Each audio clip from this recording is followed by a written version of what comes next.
Naisip mo na ba kung bakit sinusukat ang mga makina ng kotse sa horsepower? Tuwid sa loob ng libu-libong taon, ikabayo ang tanging makina na mayroon ng tao upang itayo ang buong mundo. Bago pa man ang mga eroplano, tren o kotse, ang mga kamanghamanghang nilalang na ito ang mga mabilis na katuwang na tumulong sa tao na tuklasin ang mga bagong lupain at bumuo ng mga imperyo. Pero alam mo ba na ang mga higanteng ito ay nagsimula bilang maliliit na nilalang sa kagubatan na hindi mas malaki sa isang maliit na aso? So at may pinakakamanghamanghang pagbabago sa kasaysayan. Nung si Verding Dorner ang the lips, igninuno ng kabayo ay maliit na nilalang na tinatawag na Eohippus. Wala pa ring mga kuko.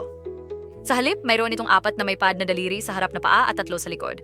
Habang nagbago ang daigdig at ang mga kagubatan ay naging malawak na damuhan, nag-evolve ang kabayo para mabuhay.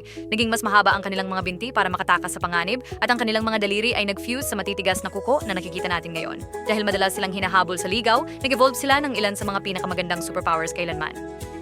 Hayawang skill ay pinakamalang mga mata sa lahat ng mga hayop sa lupa. Diyos ay nagbibigay sa kanila ng tinatawag nating panoramic na paningin. Nakikita nila halos 360 degree sa paligid nila. Nakikita nila sa harap, sa gilid at kahit sa likod. Ang tanging mga bulag na spot ay nasa harap ng kanilang ilong at sa likod ng kanilang buntot. Parang may built-in na security camera. Pero paano sila nagpapahinga kung palagi silang nagbabantay para sa... Ang mga kabayo ay may himala ng inhinyeriya na tinatawag na stay apparatus, isang sistema ng mga litid na naglalak sa kanilang mga binte. Ibig sabihin, ang isang kabayong may timbang na 1,000 libra ay maaaring makatulog ng mahimbing habang nakatayo ng hindi gumagamit ng enerhiya ng kalamnan. Kailangan lang nilang humiga ng 2 oras sa isang araw, ngunit sa natitirang oras, handa silang tumakbo sa isang iglap. Ang mga kabayo ay tunay na marangal na makina na bumuo ng ating mundo. Kung nais mong matuklasan ng higit pang kamanghamanghang mga hayop, pindutin ang subscribe button at sumali sa aming pakikipagsapalaran sa mga hayop ngayon din. Kita-kits sa susunod para sa higit pang kamanghamanghang mga lihim.